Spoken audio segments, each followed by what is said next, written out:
Assalamualaikum warahmatullahi wabarakatuh. Selamat pagi teman-teman semuanya.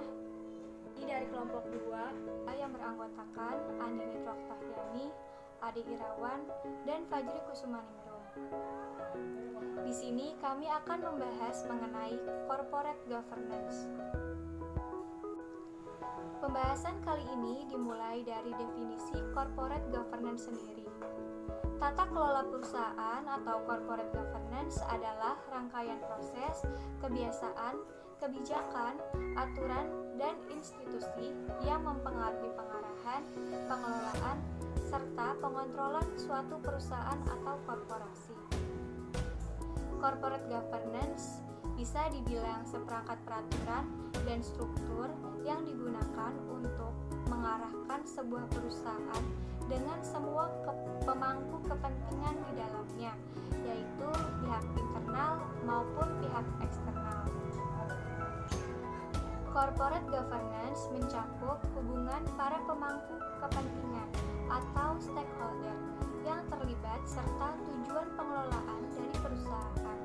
Pihak-pihak utama dalam tata kelola perusahaan adalah pemegang saham, manajemen, dan dewan direksi. Pemangku kepentingan lainnya termasuk karyawan, pemasok, pelanggan, bank dan kreditor lain, regulator, lingkungan, pemerintah, serta masyarakat luas. Terdapat 5 prinsip dari good corporate governance. Prinsip yang pertama yaitu transparansi. Secara sederhana, transparansi bisa diartikan sebagai keterbukaan informasi. Untuk menjaga objektivitas dalam menjalankan bisnis, perusahaan harus menyediakan informasi yang material dan relevan dengan cara yang mudah diakses dan dipahami oleh pemangku kepentingan. Perusahaan harus mengambil inisiatif untuk mengungkapkan tidak hanya masalah yang diisyaratkan oleh peraturan perundang-undangan, tetapi juga hal yang penting untuk pengambilan keputusan oleh pemegang saham, kreditur, dan pemangku kepentingan lainnya. Di sini terdapat 2 indikator yang dipakai untuk menilai transparansi, yaitu informasi dan kebijakan dalam perusahaan. Prinsip yang kedua yaitu akuntabilitas. Yang dimaksud dengan akuntabilitas adalah kejelasan fungsi, struktur, sistem, dan pertanggungjawaban elemen perusahaan. Perusahaan harus dapat mempertanggungjawabkan kinerjanya secara transparan dan wajar.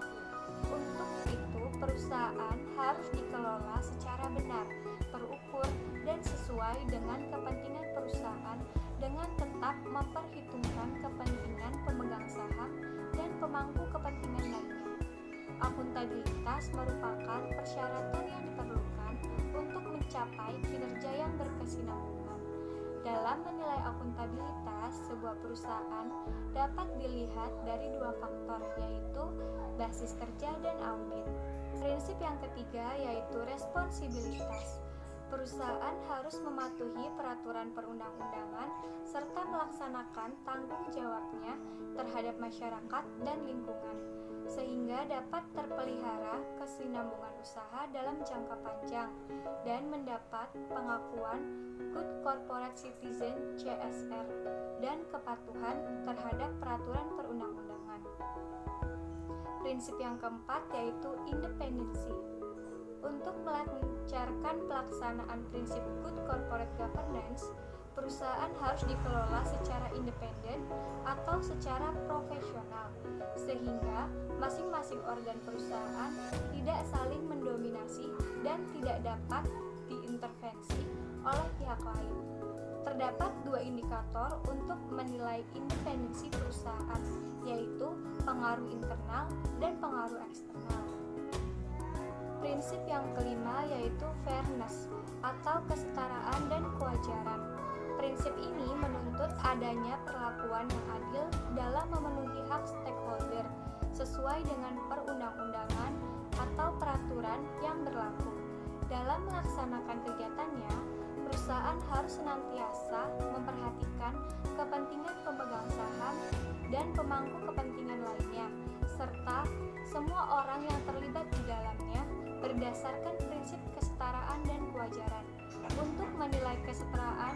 kewajaran yang terjadi dalam perusahaan, terdapat dua indikator yang dapat dilihat, yaitu shareholder dan stakeholder.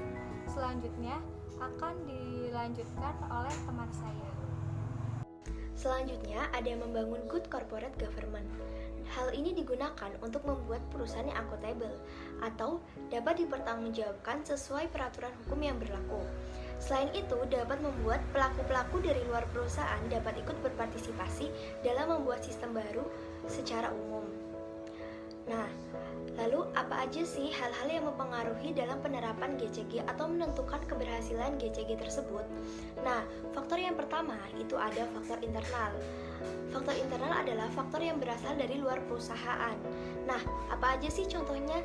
Jadi yang pertama adalah budaya kerja. Nah, biasanya dapat kita lihat dari mekanisme sistem manajemen perusahaan. Kemudian yang kedua, yaitu ada kebijakan dan peraturan dalam perusahaan tersebut. Nah, biasanya hal ini mengacu pada nilai-nilai GCG. Dan yang ketiga adalah manajemen pengendalian risiko perusahaan yang didasarkan pada kaidah-kaidah GCG.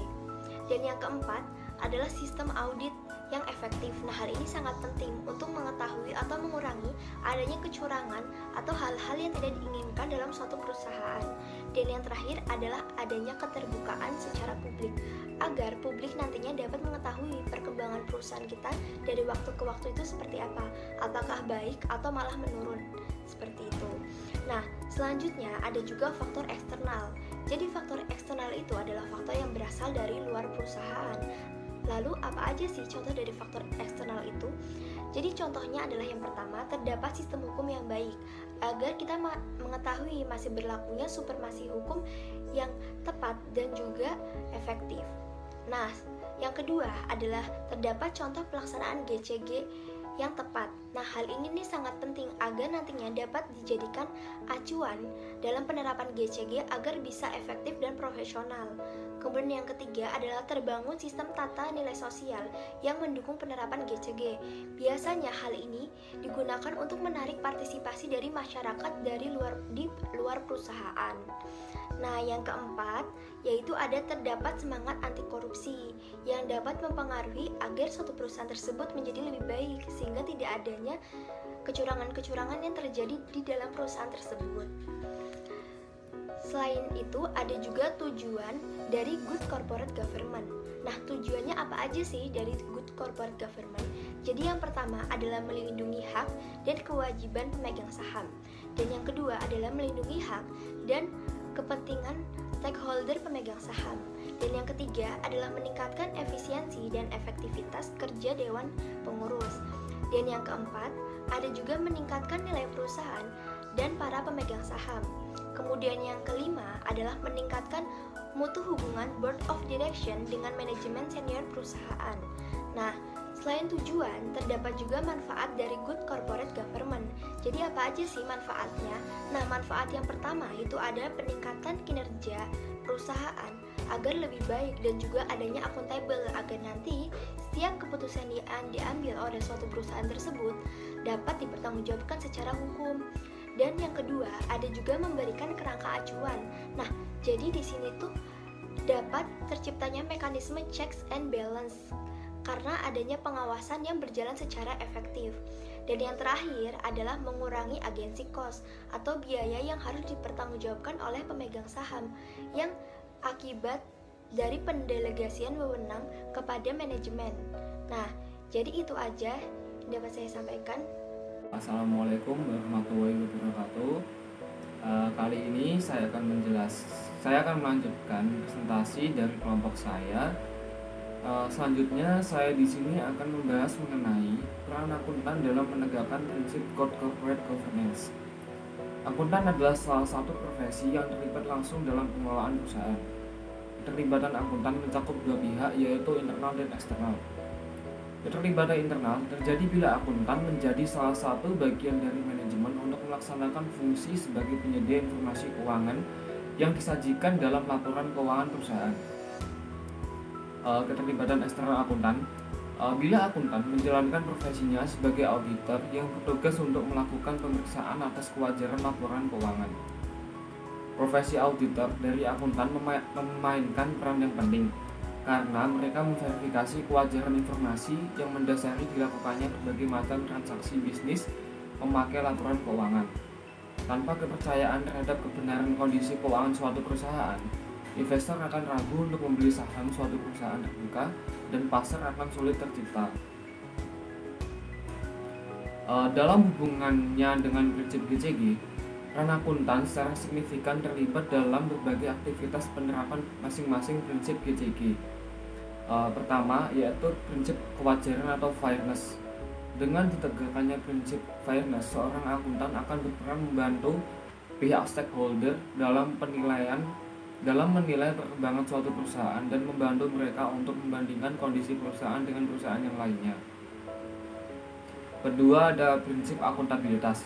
Profesi akuntan sangat diperlukan dan mempunyai peranan yang penting untuk menegakkan prinsip akuntabilitas. Akuntabilitas diperlukan sebagai salah satu solusi mengatasi agensi problem yang timbul antara pemegang saham atau prinsipal dengan manajemen sebagai agen. Ketiga, yaitu prinsip transparansi. Prinsip transparansi berhubungan dengan kualitas informasi yang disampaikan perusahaan. Kepercayaan investor akan sangat tergantung dengan kualitas penyajian informasi yang disampaikan perusahaan. Oleh karena itu, akuntan manajemen atau yang bekerja pada perusahaan dituntut untuk menyediakan informasi yang jelas, akurat, tepat waktu, dan dapat dibandingkan dengan indikator-indikator yang sama. Keempat, yaitu prinsip responsibilitas. Prinsip ini berhubungan dengan tanggung jawab perusahaan sebagai anggota masyarakat, yaitu dengan cara mengakomodasi kepentingan pihak-pihak yang berkaitan dengan perusahaan seperti masyarakat, pemerintah, asosiasi bisnis, dan lain sebagainya. Prinsip ini berkaitan juga dengan kewajiban perusahaan untuk mematuhi semua peraturan dan hukum yang berlaku. Selanjutnya ada pentingnya penerapan GCG.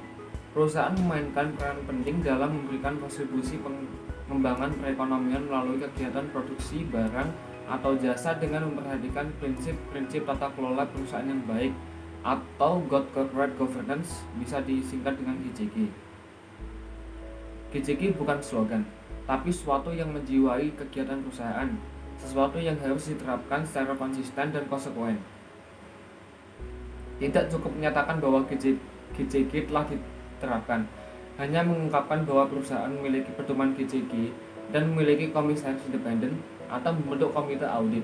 Sebab penerapan GCG tidak hanya ditandai dengan adanya struktur, harus dimulai dari atas agar tidak berhenti sebatas slogan. Direksi dan Dewan Komisaris sebagai manajemen puncak harus memiliki komitmen penuh dalam implementasinya. Mereka harus menjadikan GCG benar-benar sebagai budaya yang hidup dan berlaku di perusahaan. Selanjutnya adalah 3 fase dalam penerapan GCG. Fase pertama, komitmen untuk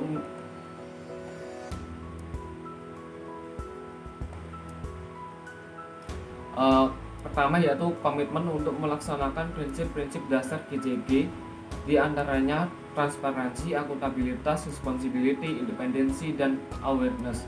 Untuk ke arah sana, perusahaan perlu membangun suatu rambu-rambu dan sebagainya untuk memastikan bahwa yang namanya prinsip-prinsip bisa dihayati oleh perusahaan sehingga bisa menjadi kultur perusahaan. Kedua, good governance company. Perusahaan memastikan bahwa apa yang direncanakan itu berjalan sesuai dengan target-target yang diterapkan. Pada fase ini, diantaranya ada internal control yang baik dan risk management.